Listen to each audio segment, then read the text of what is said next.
Hello, good afternoon, welcome to Stranded Settlers Wines. Today we got this beautiful batch of Blanc Muscadine wine. It's made out of Scuppernong pulps. Second batch, it's like a free run wine. I'm going to take the cap off. This is the third and final racking of it. It was actually made on New Year's Eve.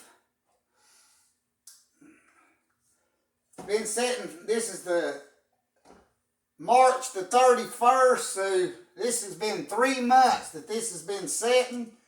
This is going to be the final racking of it. We're going to back sweeten it. I've got 9 ounces of water and 2.5 cups of sugar. Pre-prepared. I forgot to bring me a towel in here, but we'll be alright.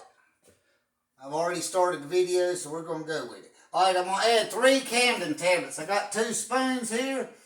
I'm going to put a Camden tablet between 2 spoons and mash them together. And it's going to sterilize and remove any yeast that may be left in the mixture.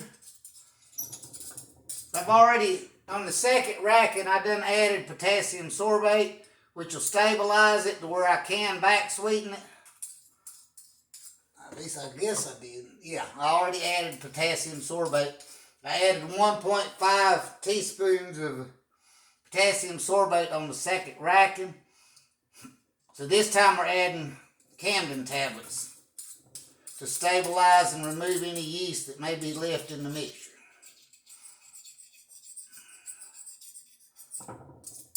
Alright, I'm going to take these 2 spoons and drop them down here in my cup of Star San. Everything has been sanitized with Star San, a restaurant grade sanitizer.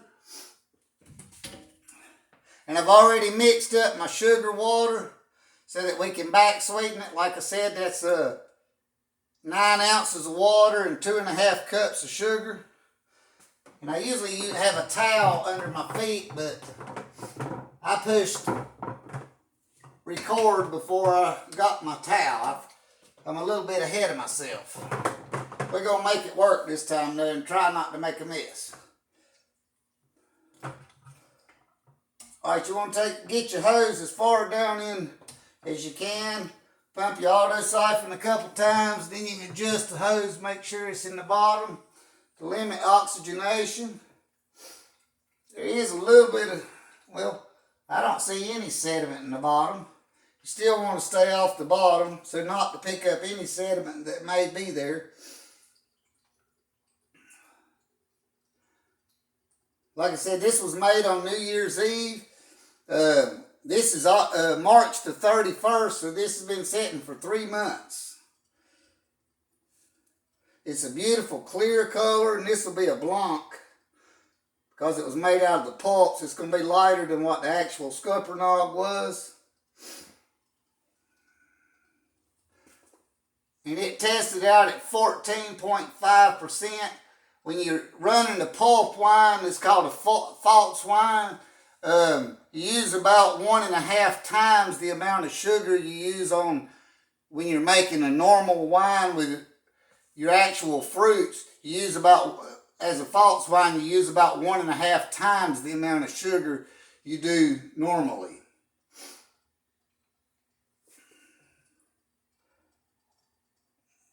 So it's not going to have quite as strong a flavor as your original wine, but it'll still have the color and it'll have some of the flavor.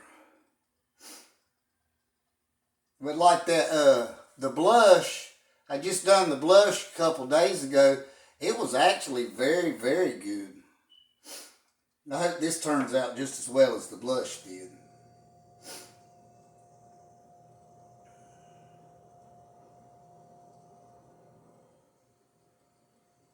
And this is a 3-gallon batch. I'm transferring it into a 5-gallon carboy so that I've got room to back sweeten it, because we're going to be adding some water to back sweeten it.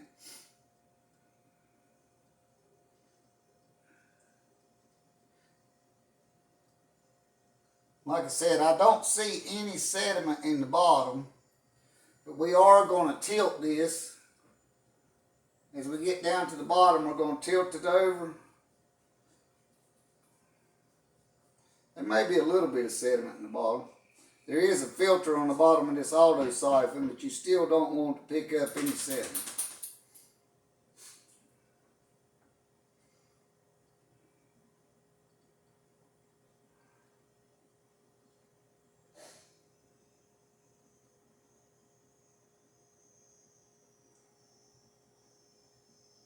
I took the lid off and I didn't get the washer off.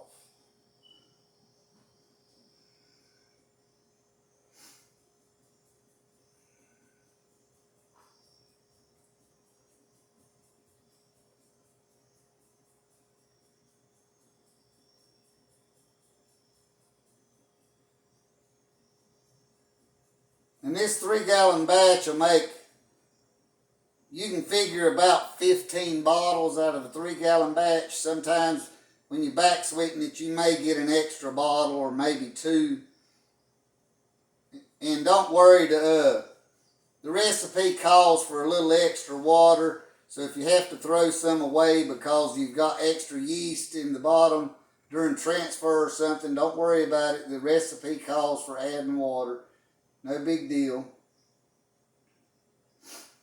Just expect to do that sometimes.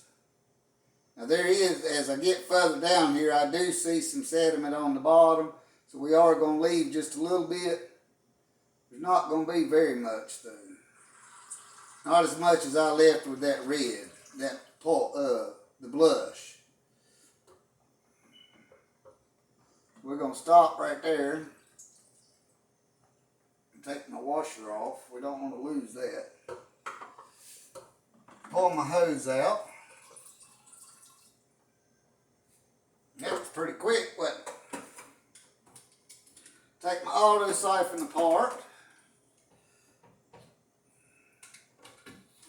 Like I said, there was a little bit of waste in the bottom, but we're not going to worry about that. Set that out of the way.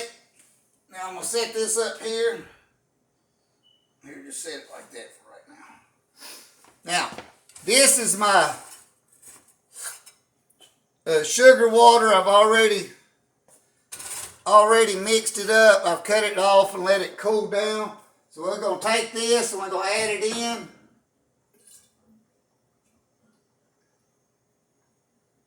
And that's 9 ounces of water, 2.5 cups of sugar. Now we'll take a little bit of water and wash this pot out. Just to make sure we get all the sugar mixture out of it. Like I said, the recipe calls for adding water, so don't sweat it. Ain't no big deal. I'm going to set this out of the way. I'm going to grab my spoon I was stirring it with. And we're going to stir this a little bit.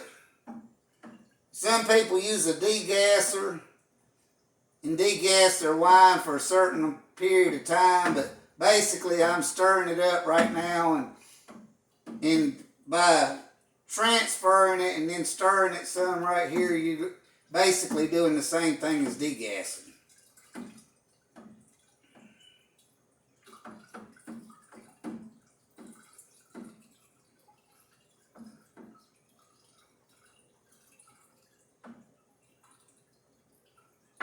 There you go, ladies and gentlemen. We have done the final transfer. We have back sweetened this 3-gallon batch of wine. You know what's next, don't you? Let's get a glass. Let's get a glass, see what we're working with.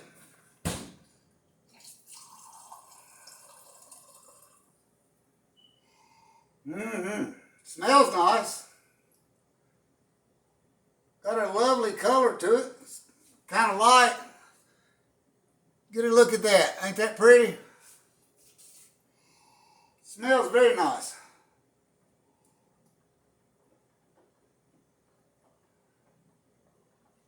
Very nice flavor.